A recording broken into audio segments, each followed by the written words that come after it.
gue turun, temen gue tuh udah ninggalin gue bang berdua. Jauh, udah nggak kelihatan. Pas itu, wah nggak bener nih gue. Pas gue jalan, gue ngeliat kayak ada nenek-nenek yang pedagang yang tadi bang.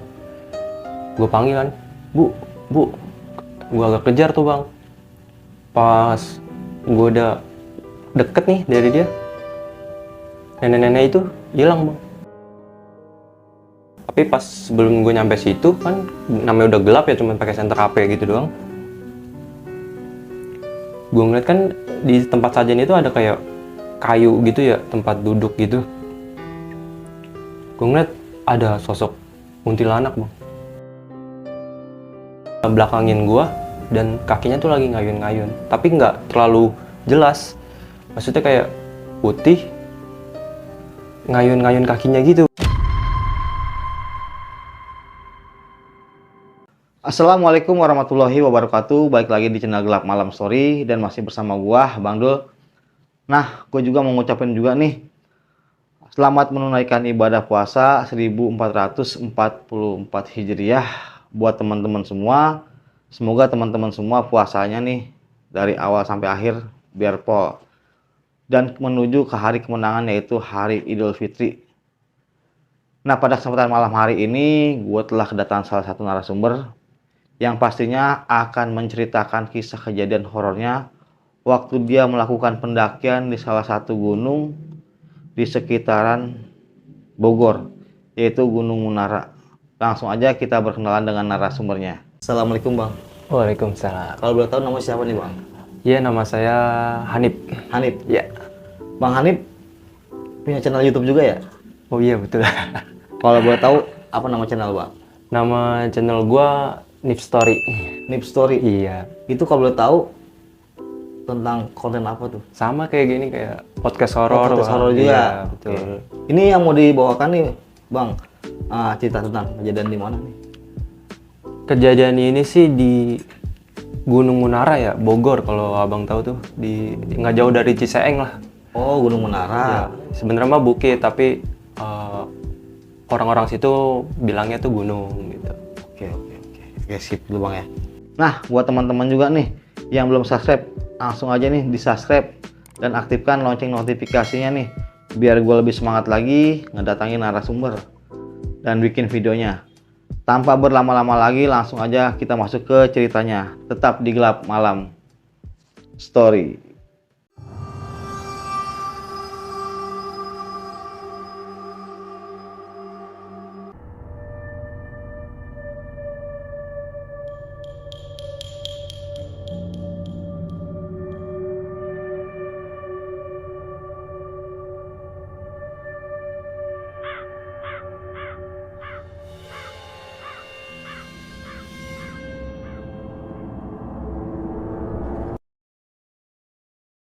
Kejadian ini sih udah lama ya, sekitar 4 tahun atau 5 tahun yang lalu kan. Dulu gue punya teman yang ya kalau kemana-mana gabut berdua gitu kan. Bareng-bareng nih. Bareng-bareng. Tapi pada waktu itu dia sama gue kan liburnya bareng nih bang. Dia ngajakin gue, ayolah main lah gitu kan. Dia ngajakin main, gue bilang, yaudah ayo mau kemana nih. Tapi belum ada rencana tuh mau kemana. Gue memutuskan buat main, ya udah ayo gitu. Tapi dia sama ceweknya, sedangkan gue bingung dong sama siapa gitu kan. Akhirnya gue ngajak kakak gue nih bang. Kebetulan kakak gue tuh gimana ya, kalau tentang mistis itu dia peka gitu bang. Kali ini? Iya. Laki-laki yang perempuan? Perempuan. Iya. Udah gue ajak kakak gue mau, udah gabut lah. Nah kebetulan kan dulu teman gue ini pernah ke Gunung Munara ya. Nah gue kayak pengen kesana yuk gitu kan. Ya udah ayo gitu kan. Itu gue jalan ke sana tuh sekitar jam 10 gitu kan. Pagi? 10 pagi. Itu juga mendadak kan, namanya lagi gabut. Gue jalan ke sana, jalannya pelan-pelan emang kan. Terus sampai sana juga agak sedikit nyasar gitu kan. Nyampe sana tuh sekitar jam 2 gitu bang. Setengah 2 kalau nggak salah. Sampai sana setengah 2 dan di parkiran pun udah nggak ada motor pendaki gitu kan. Sepi tuh? Sepi. Gua berjalan berempat tuh kan. Udah sampai sana, makan-makan dulu ya kan. Setengah 3 gua nanya teman gua, beneran mau naik gak? Ya udah, ayo naik gitu kan. Tapi nggak nyampe atas ya, setengah dari gunung aja. Ya udah, ayo gitu kan. Itu kalau bisa digambarin gunung tinggi nggak, Bang? Gunungnya nggak tinggi bang, karena apa orang itu bilangnya gunung, padahal itu bukit bang. Jadi mungkin nyampe puncaknya itu cuman sekitar 1,5 jam aja gitu. Iya. Pas gue nyampe sana, selesai makan, gue naik kan tuh pelan-pelan sambil ngobrol. Yang nggak jauh dari 100 meter dari parkiran ini ada pohon gede bang. Gue namanya awam ya, pertama kali kayak naik gunung gitu. Ada pohon gede dan tuh di bawahnya ada sesajen. Saja. Iya, gue nggak tahu itu apa lah, mungkin kepercayaan orang situ kali. Gue nggak mau usik juga kan. Dan di pohon itu banyak kayak hewan-hewan liar kan, kayak anjing liar, monyet gitu-gitu lah, masih ini kan. Kayak bener gak nih mau naik gitu kan. Pas gue naik ya kan, yaudah ayo naik. Itu udah asar gitu. Pas naik itu udah hampir mau 3:30 kan. Gue nyampe nih di spot foto pertama. Foto-foto itu agak lama sih foto-foto kan. Nah, setelah gue naik ke spot pertama ini selesai, kan dari spot pertama ke spot 2 foto itu nggak terlalu jauh ya bang, tapi kelihatan kan dari itu. Gue ya udah yuk ke atas lagi, mungkin lebih cakep gitu kan pemandangannya. View-nya lebih bagus nih ya. Iya. Pas gue naik, ada ibu-ibu yang pedagang yang sering jualan di atas. Gue nanya, Bu, di atas masih ada orang nggak ya? Wah udah nggak ada, udah pada turun. Kamu kalau mau turun, nanti ya jangan habis maghrib banget atau pas lagi ajan maghrib gitu kan. Soalnya udah sore banget ini. Iya, ya Bu gitu. Cuman mau ke spot foto atas itu aja. Oh ya udah. Ya udah, gua sama temen gua sama kakak gua juga naik nih. Di spot foto kedua tuh karena terlalu asik ngobrol, nggak taunya tuh udah jam 5 bang, 5 lewat gitu. Saya bilang, wah udah jam segini, udah sore banget gitu kan. Sedangkan tuh kakak gue tuh nggak bawa HP bang, dan gue nggak bawa perlengkapan apa-apa gitu. Mendadak lah ya. Dadakan, iya. Cuman kalau nanti gelap di jalan, cuman HP gue aja nih center nih bang. Akhirnya gue turun, udah jam 5 lewat. Karena pelan kan gue jalannya, udah agak gelap nih bang.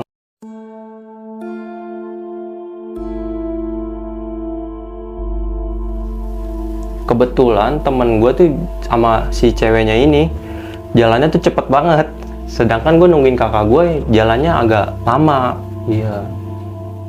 Pas gue turun dan licin juga kan treknya. Nah maghrib tuh bang. Maghrib. Iya, gue kan dengar pesan dari si ibu ini kan, kalau maghrib mending berhenti dulu atau jangan diterusin gitu kan. Ya udah, berhenti dulu dah sampai aja selesai. Tapi gimana, namanya gue awam kan, takut ya takut ada ngelihat apa-apa gitu. Situasinya belum kita tahu ya. Sedangkan kakak gue juga orang yang peka banget sama ini gitu kan, takut gitu.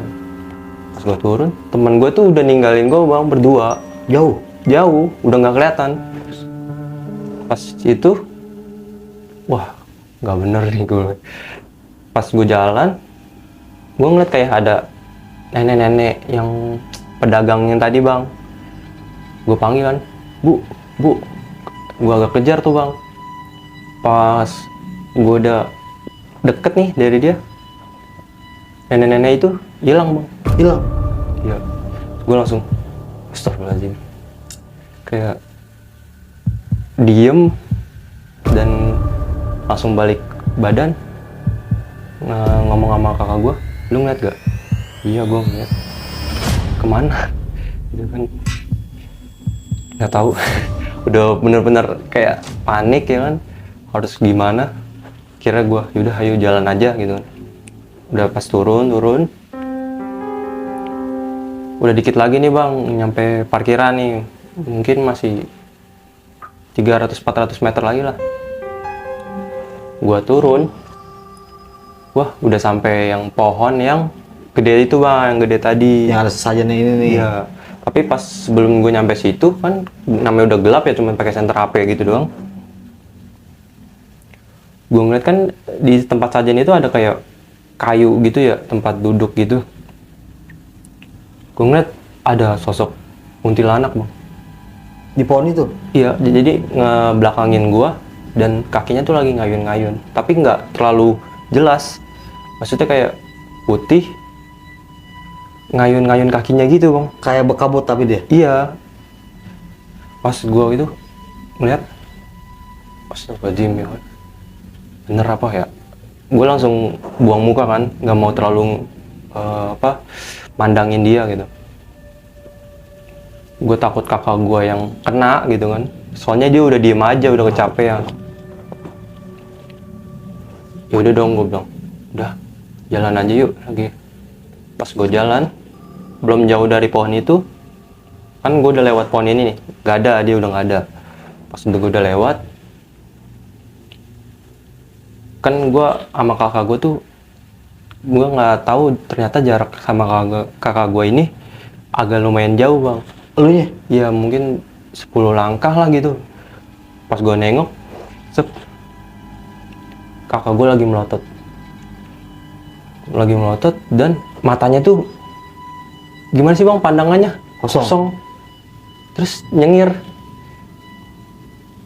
Wah, gua udah merinding. Astagfirullahaladzim. Wah, bener aja ya yang gue takutin tuh terjadi. Kakak gue tuh kesurupan. Kesurupan? Iya. Sosok kuntilanak gitu. Oh, kuntilanak yang di pohon tadi itu? Mungkin bang. Terus dari situ gua, gimana? Gua nggak bisa apa-apa. Gue mau baca-bacaan juga takut gitu kan. Namanya berdua doang tuh di hutan. Akhirnya kakak gue ya gue dudukin gitu kan, secara paksa gue dudukin. Udah tuh sambil pandangannya begitu-gitu, nyengir-nyengir kan bang. Gue lari ke parkiran. Nah ternyata teman gue tuh lagi nyari gue juga. Kebetulan, nih peluk mana aja gitu. Si teman gue ini sama warga situ bang, dia bertiga gitu. Lu kemana? Ninggalin gua? Saya marahin tuh bang. Ya sorry gitu kan, gue terlalu asing ngobrol, gue jadi duluan. Yaudah ayo no, kakak gue kesurupan.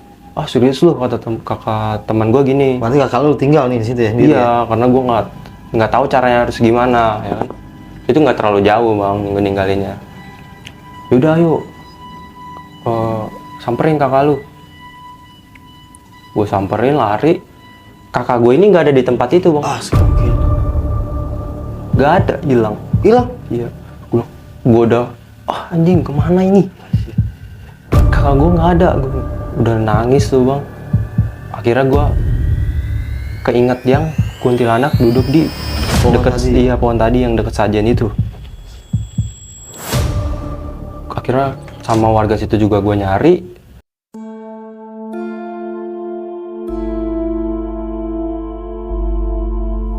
Hampir setengah jam gue nyari, muter-muter. Dan kayak orang nyasar gimana sih bang? Ke tempat itu juga gitu.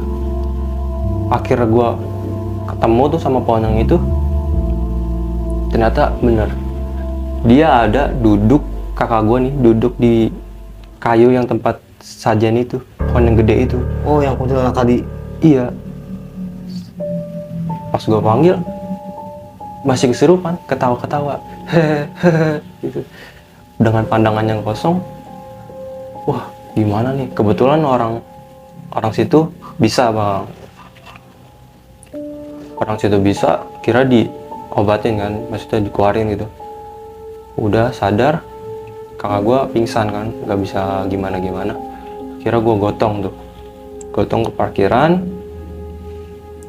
Setelah sampai parkiran, kakak gue sadar dan kesurupan lagi bang, masuk lagi yang kuntilanak tadi. Iya, ditanya dong, kenapa kamu masuk lagi? saya suka sama badan anak ini. Udah ngomong gitu. Iya, karena dia terlalu mudah buat saya masukin. Pikirannya terlalu kosong gitu. Itu kalau boleh tahu nih, kakak lu nih punya IG jarang nggak sih? Kan kalau Dia mitosnya gitu. Iya bang, dia tuh apa tuh kayak emah itu gitu, kronis gitu ya. Pernah dia kayak dari kelemahannya dia itu, yang emahnya ini tuh gampang bang jadinya. Gitu. Sering juga apa yang ngobatin dia tuh pernah ngomong kayak gitu kan. Dari situ susah buat ngeluarinnya bang, karena si kuntilanak ini suka sama badan kakak gue ini. Saking suka jadi susah dikeluarinnya gitu. Iya, kira warga situ kumpul kan buat manggil yang lebih bisa lah. Udah kira kakak gue sadar, kira ya udah kan gue kasih makan gitu biar tenang dulu, biar lebih memutuskan pulangnya Biar lebih gimana. rileks nih ya. Iya. Udah bang, setelah itu gue pulang lah dengan kakak gue yang lemes kan. Gue pulang sampai rumah itu jam 11 malam. 11 malam. 11 malam.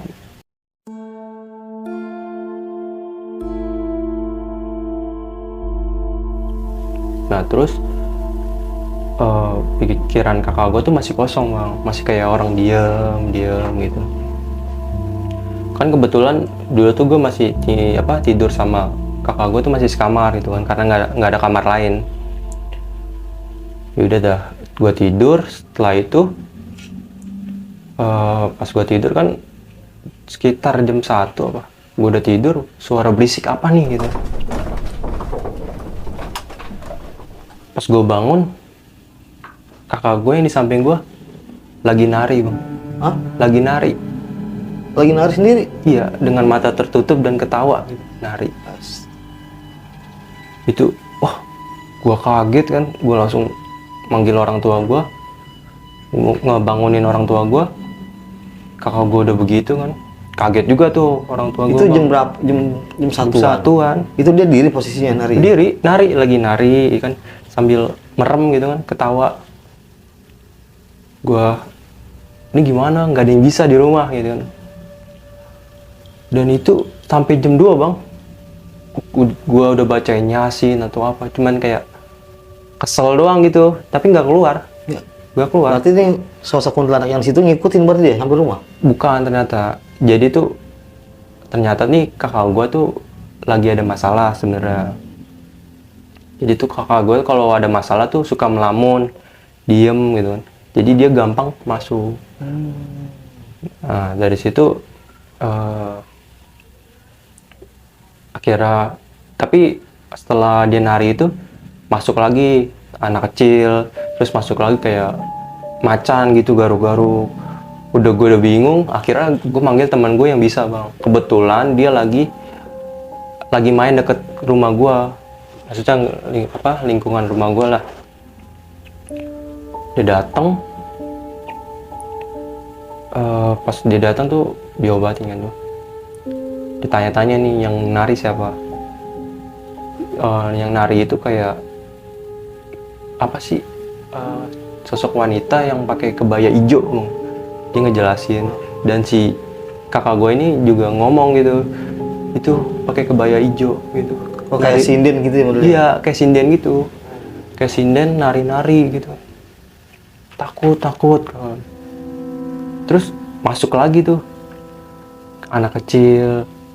Gitu-gitu terus bang, sampai jam 2. Keluar masuk gitu? Iya, akhirnya sama teman gue diobatin. Udah tuh bang. Dari situ ditutup auranya, atau kayak nggak tau lah gue kayak gimana.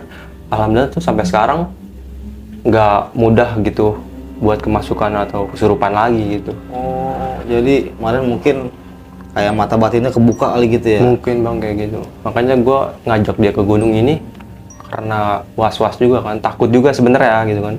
Karena tahu kakak gue ini gampang banget kemasukan. Namanya ke gunung tuh tempatnya. Iya.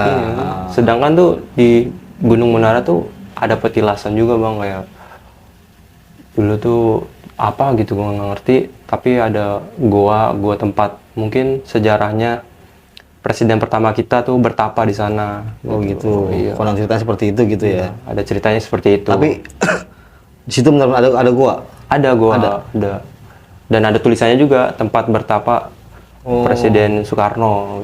Itu kalau bisa digambarin nih guanya itu gede nggak gitu di situ? Guanya nggak gede, cuman kayak apa sih? Cuman buat 2 orang lah kali gitu, buat berteduh doang gitu. Oh, jadi nggak sampai ke dalam nggak? Nggak nyampe Cuma dalam. legokan aja gitu Iya, ya? legokan gitu aja, batu. Mungkin itu doang sih bang cerita yang. Oke, makasih Bang Hanif ya. Sudah berbagi cerita di sini nih. Jadi banyak pelajaran juga nih dari cerita Bang Hanif tentang kisah yang dia bawain. Nah nih buat teman-teman juga nih, gua ngucapin selamat menunaikan ibadah puasa. Semoga puasa kita berkah, diterima sampai hari akhir. Wassalamualaikum warahmatullahi wabarakatuh. Terima kasih Bang. Terima kasih bang.